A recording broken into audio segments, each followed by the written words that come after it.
In the world of antiquities, those who dare to cross the boundaries of forgotten catacombs, there is an unspoken rule that everyone understands but rarely dares to speak.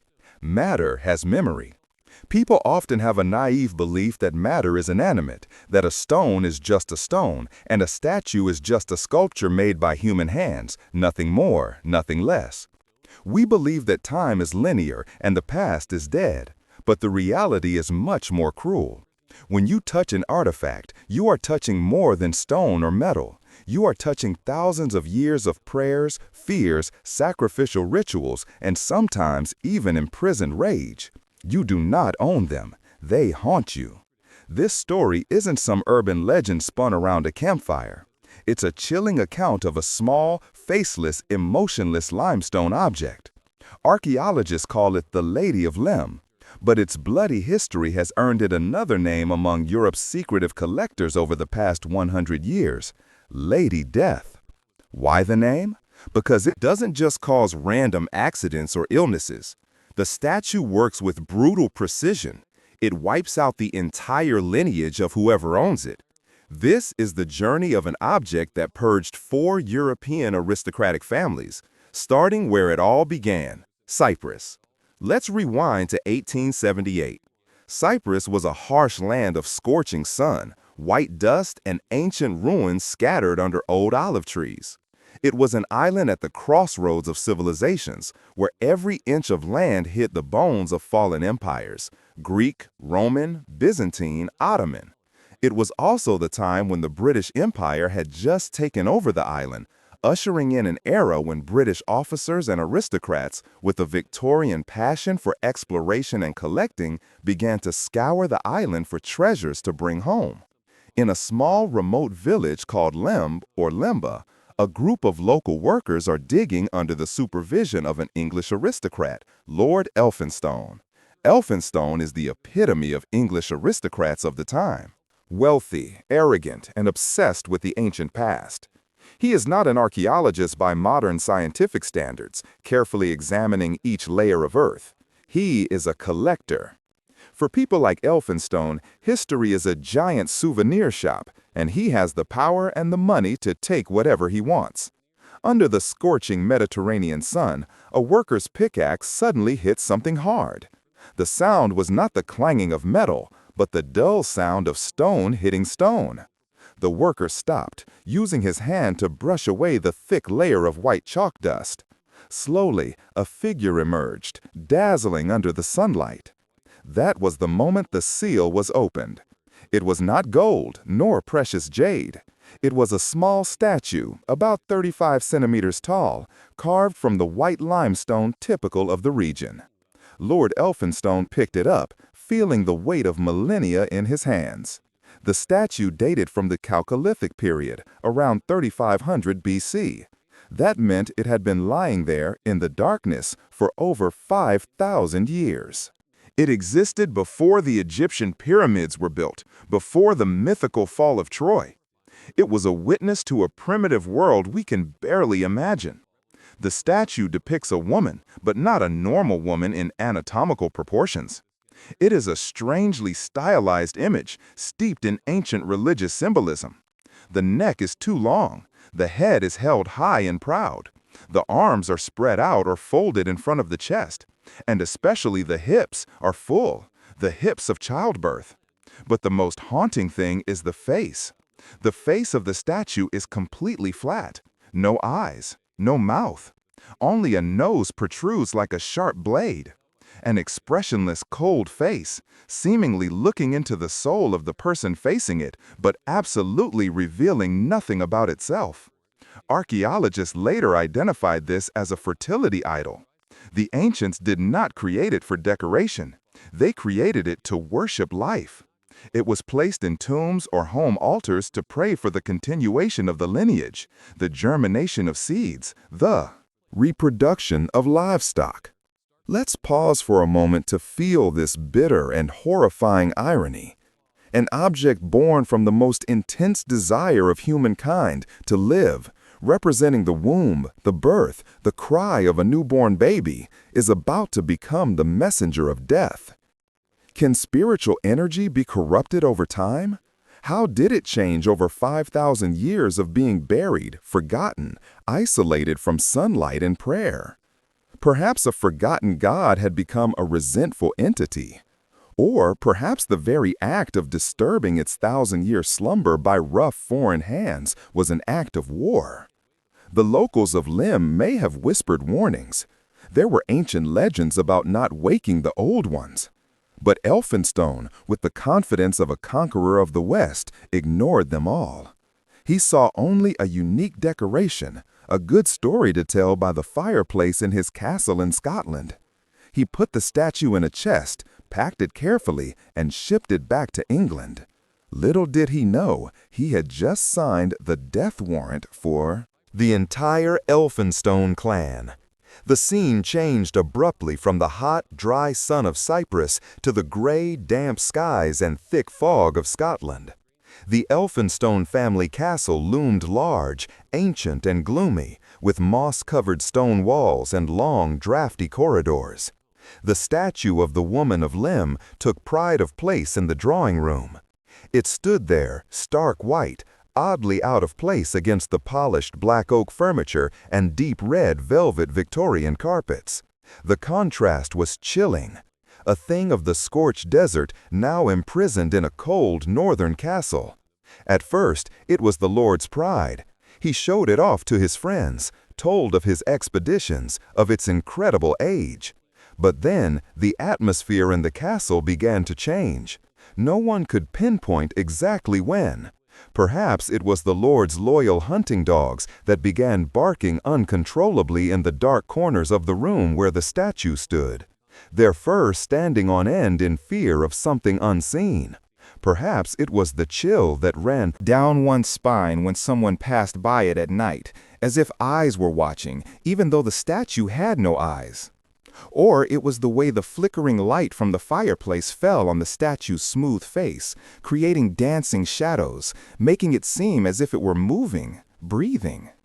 The statue's presence was like a wrong note in a symphony, creating a dissonant vibrational frequency, silently breaking the connection of life around it. And then, death began to knock on the Elphinstone's door. It did not come like in horror movies with roaring monsters. It came in the form of accidents and illnesses, coming slowly, gnawing, but with an undeniable, cruel precision. The first victim was Lord Elphinstone's wife. A healthy, vibrant woman suddenly began to feel tired. Low fevers in the afternoon, dry coughs that would not stop. Doctors of the time, with their limited medical knowledge, only diagnosed neurasthenia or some strange form of flu. But she never recovered. Her body just withered away, like a tree drained of its life from within.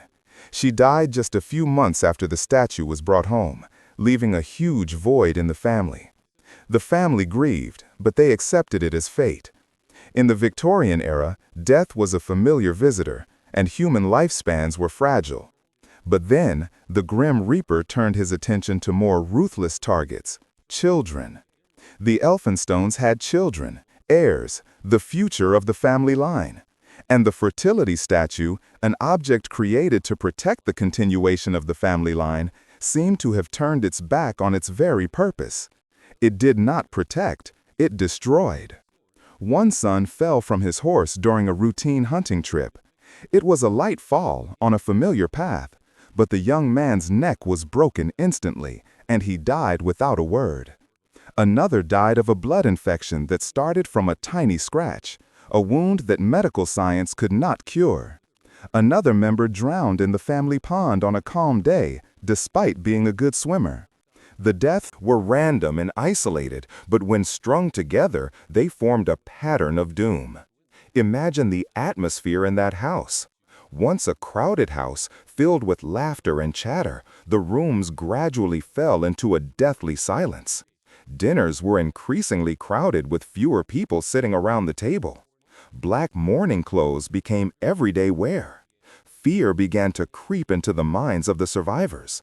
Not necessarily fear of ghosts, but fear of a dark fate that was clinging to them like a curse. They began to ask themselves in despair, why us? Why now? Lord Elphinstone, the proud man who had brought the statue back, was now a ghost of himself. He wandered the empty halls, his hollow eyes fixed on the white limestone. Did he ever doubt it? Perhaps he did. Humans have an instinctive sense of supernatural danger.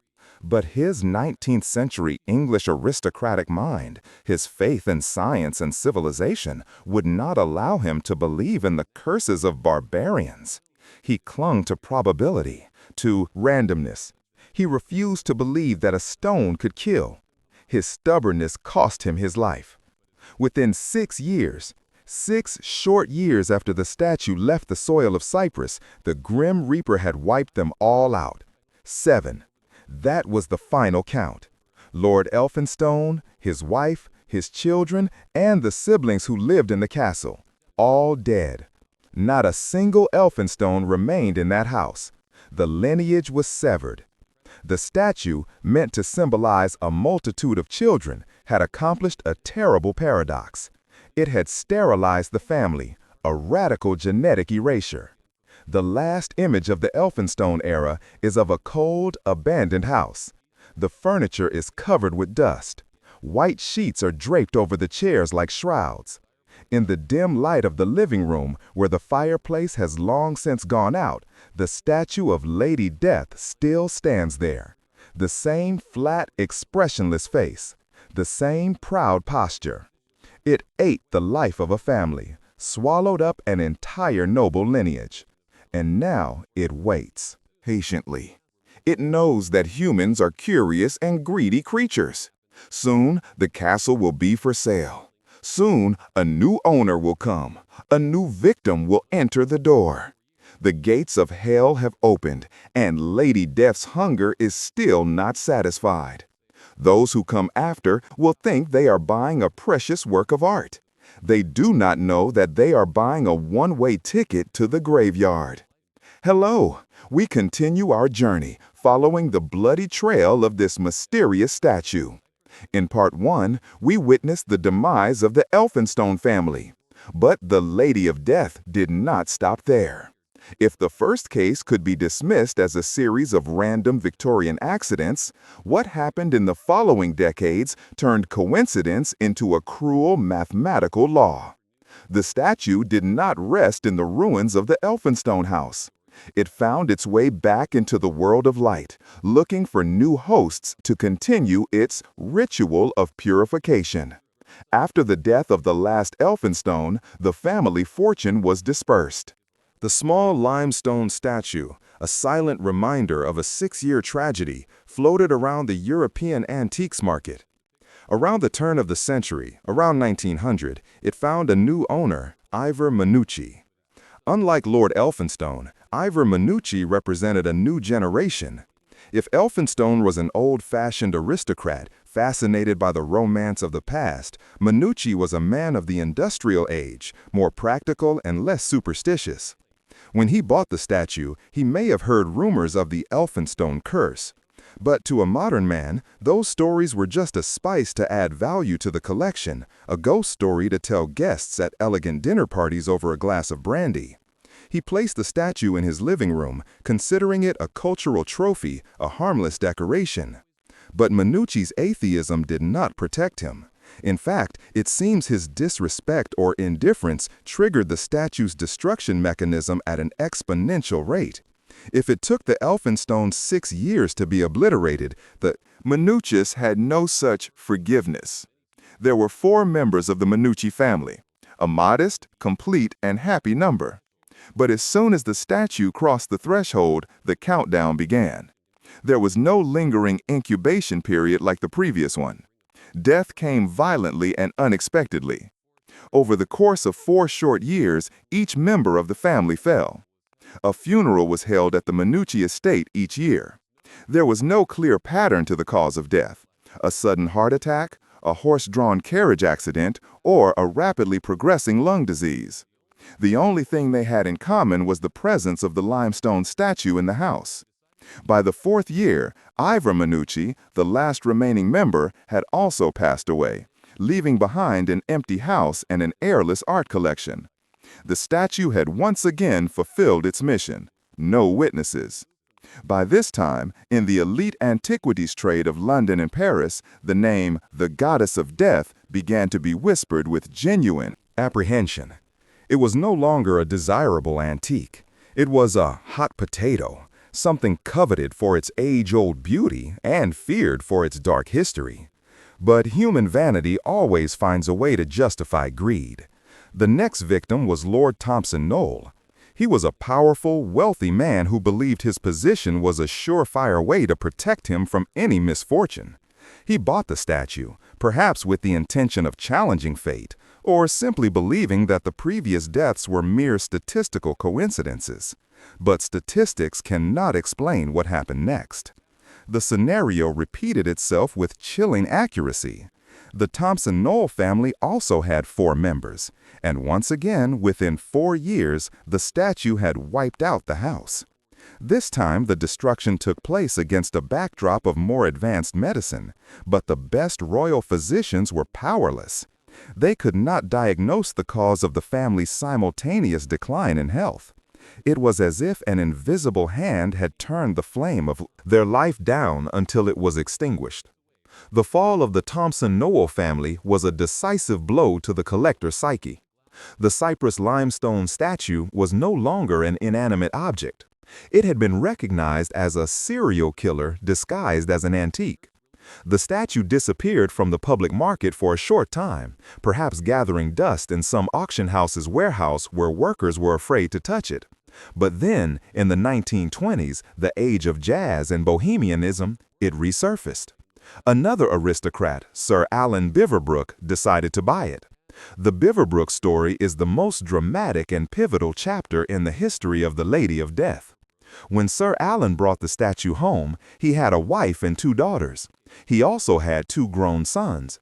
The statue was placed in this home, and the familiar process began again. His wife died. Then his 2 daughters. The loss was swift and brutal, hitting the women of the family first. A remarkable detail when you remember that the statue itself depicts a woman, a goddess. But this time, there was a difference.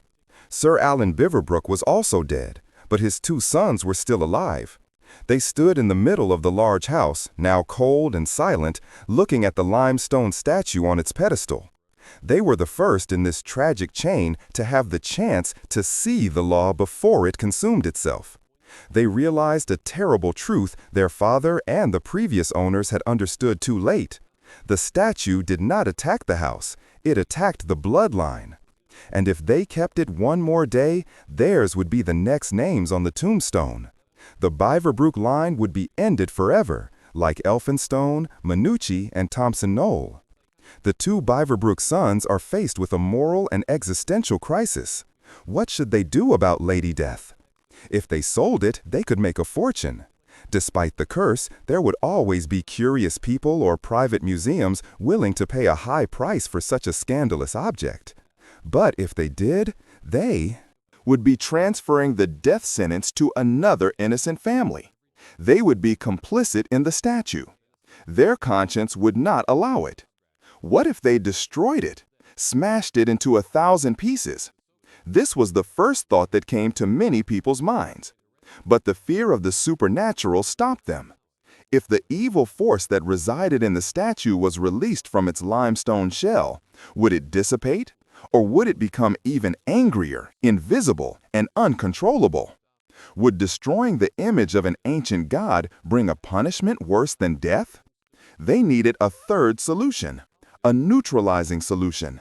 They needed to move the statue to a place that did not belong to any family, a public, ownerless place where there was no bloodline for it to cling to and destroy, a place where it could be admired but not owned. They decided to donate it to the Royal Scottish Museum in Edinburgh.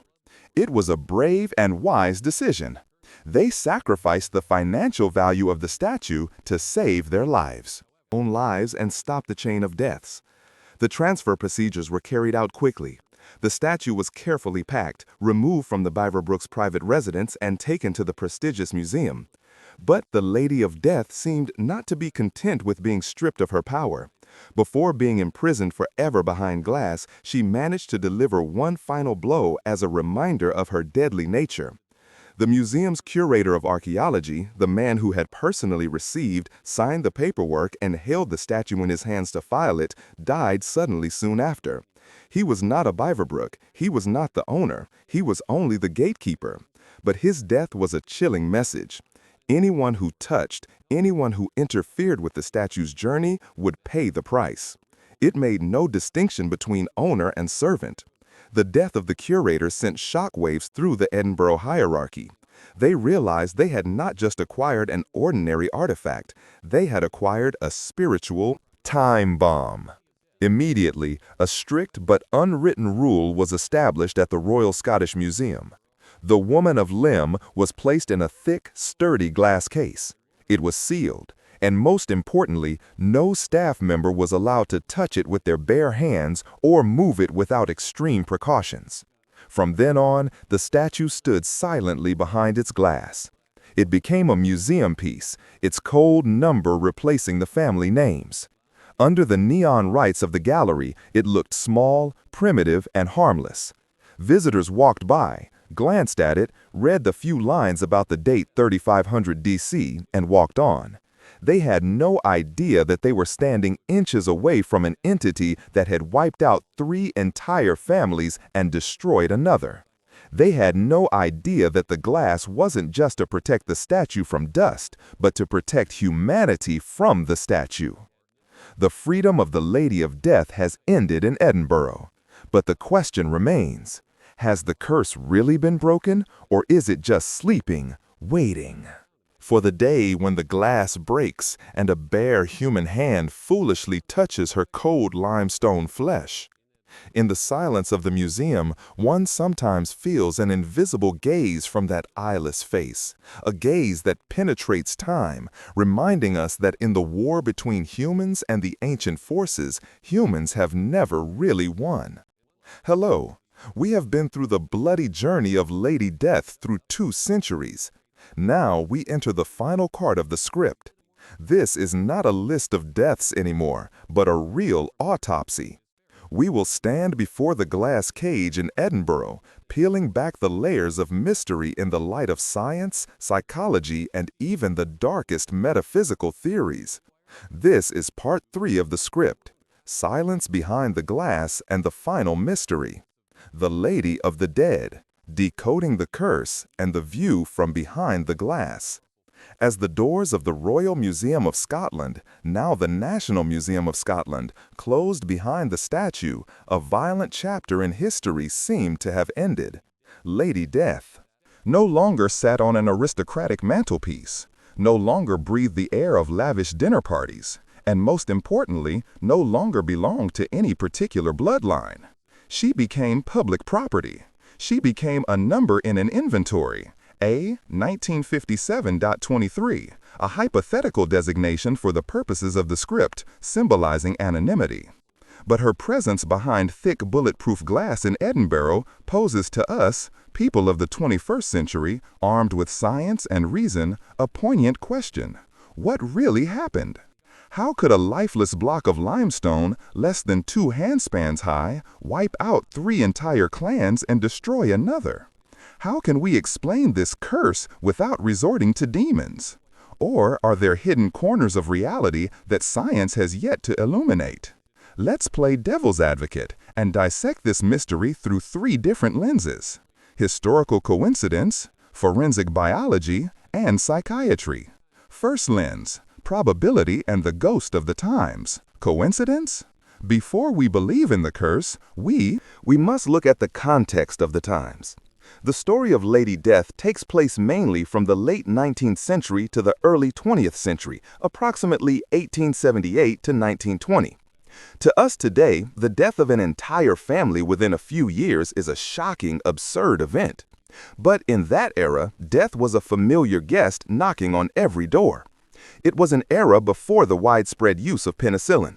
It was an era when a small gardening scratch could lead to tetanus and a painful death. It was an era of the White Plague, the so-called romantic killer, of influenza and typhoid, and hereditary diseases caused by inbreeding among the aristocracy. Mortality rates among children and young adults in the Victorian and Edwardian eras were horrendous. For an aristocratic family like the Elphinstone or Thompson Knoll to lose so many members in such a short period of time, while tragic, was not statistically uncommon.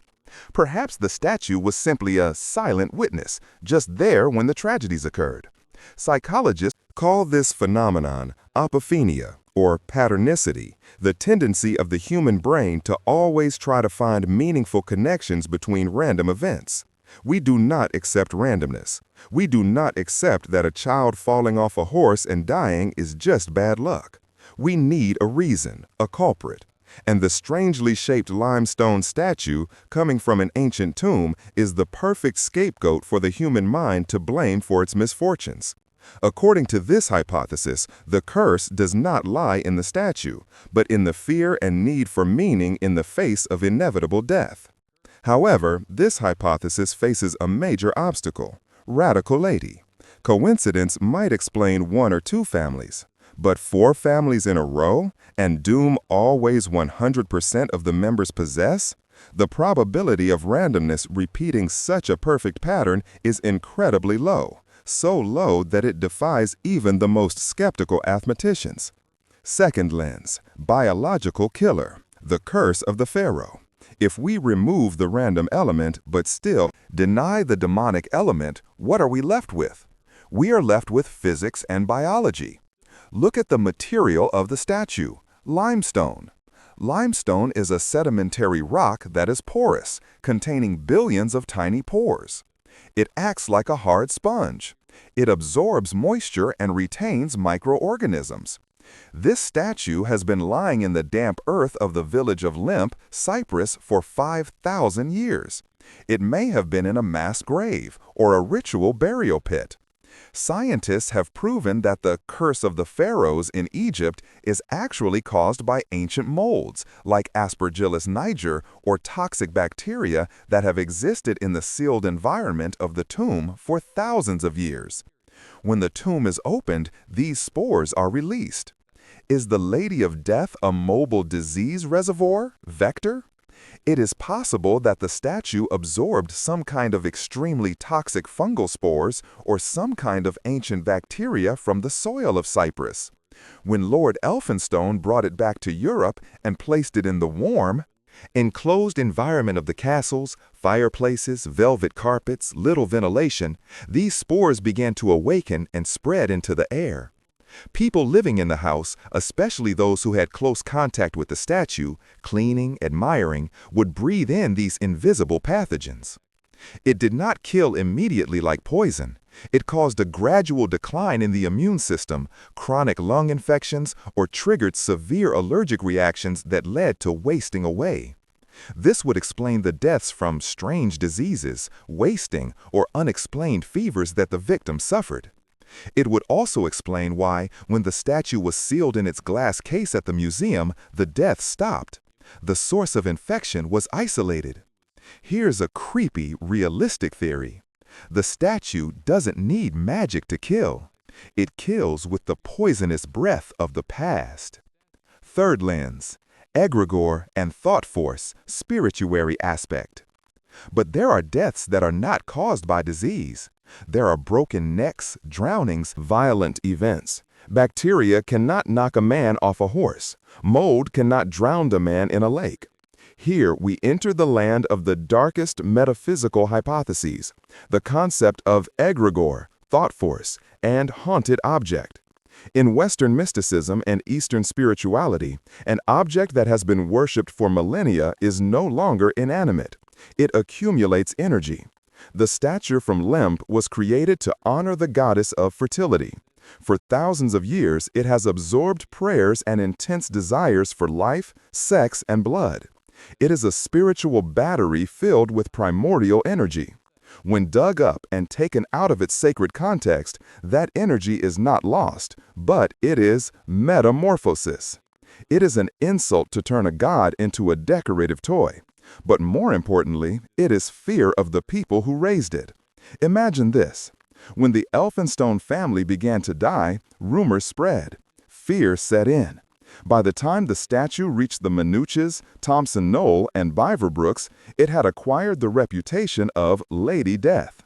The new owners, despite their tough exterior, were secretly terrified of it. They viewed it with suspicion every day.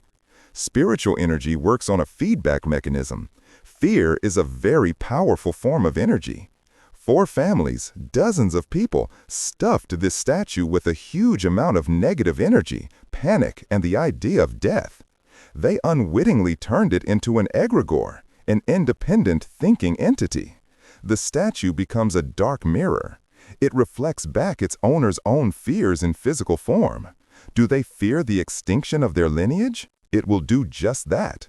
The effect can also be considered nocebo, opposite of placebo.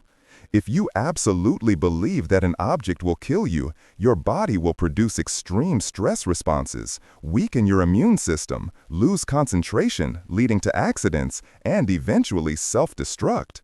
A curse in this sense is a suicide command implanted in the victim's subconscious. Whether you choose to believe in coincidence, ancient bacteria, or spiritual entities, the end result is palpable in Edinburgh today. If you walk into the National Museum of Scotland, go to the Early People display, you will see her. She is not placed in the center. She lies modestly in a glass case along with other ceramics and stone tools. Under the cold museum lights, Lady Death looks small. The off-white limestone surface is pockmarked with age. Her body is stylized, her arms outstretched as if to embrace something or squeeze something. And that face, a flat face, no eyes or nose, facing straight ahead.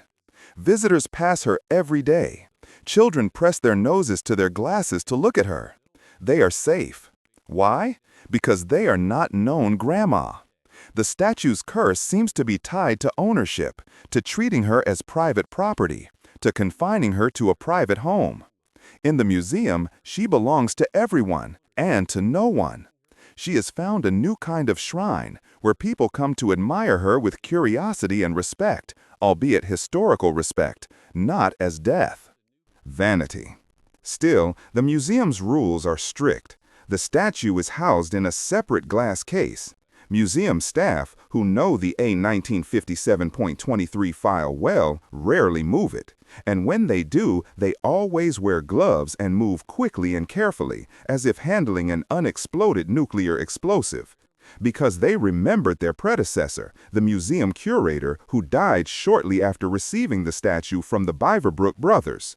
That death was a final warning, a red line that could not be crossed.